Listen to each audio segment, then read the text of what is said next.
Hi friends, welcome to accurate learning. સાચું શીખીએ, સાચી રીતે શીખીએ. આજનો આપણો ટોપિક છે ગુજરાતી ફકરાનું શ્રુત લેખન. Let's begin. વિદ્યાર્થી મિત્રો, સૌપ્રથમ આપણે આ ફકરાને વાંચીએ. તમારે ધ્યાનથી સાંભળવાનું છે. એક કુંભાર હતો, તેના ઘરે એક ગધેડો હતો. કુંભારને ત્યાં બીજા ગધેડા પણ હતા. કુંભાર આ ગધેડાની પીઠ પર માલ લાદતો, એક જગ્યાએથી બીજી જગ્યાએ માલ પહોંચાડવાનો ધંધો કરતો.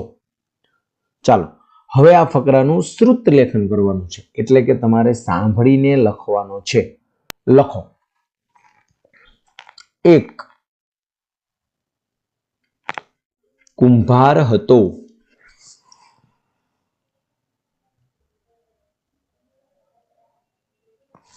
તેના ઘરે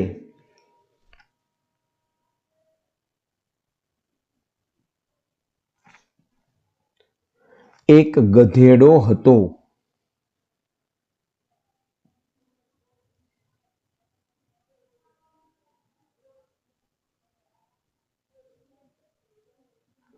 કુંભારને ત્યાં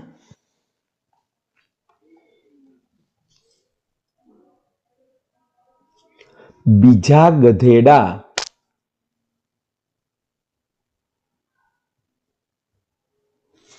પણ હતા.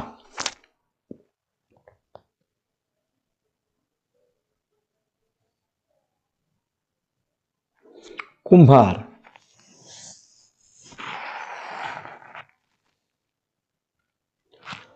આ ગધેડાની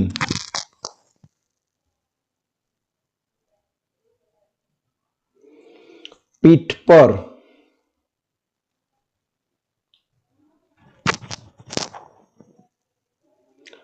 માલ લાદતો.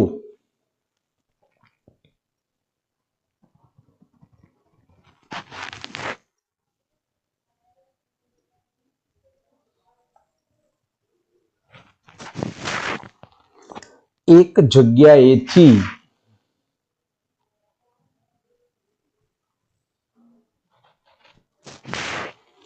બીજી જગ્યાએ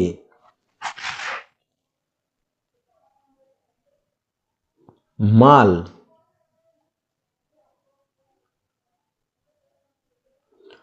પહોંચાડવાનો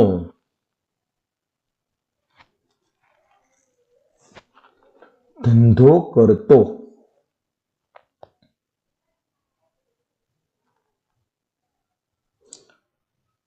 ચાલો હવે આ ફકરાને હું એક વખત વાંચું છું. તમારે કોઈ શબ્દ લખવાનો રહી ગયો હોય તો લખી લો. એક કુંભાર હતો, તેના ઘરે એક ગધેડો હતો. કુંભારને ત્યાં બીજા ગધેડા પણ હતા.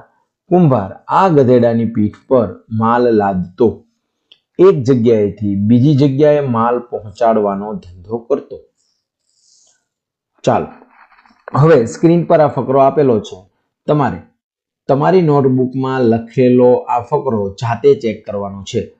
જે જગ્યાએ તમે જોડણીમાં કે શબ્દ લખવામાં ભૂલ કરી હોય ત્યાં રાઉન્ડ કરવાનો છે, અને આ શબ્દો સાચી જોડણી સાથે નીચે ફરીથી લખવાના છે.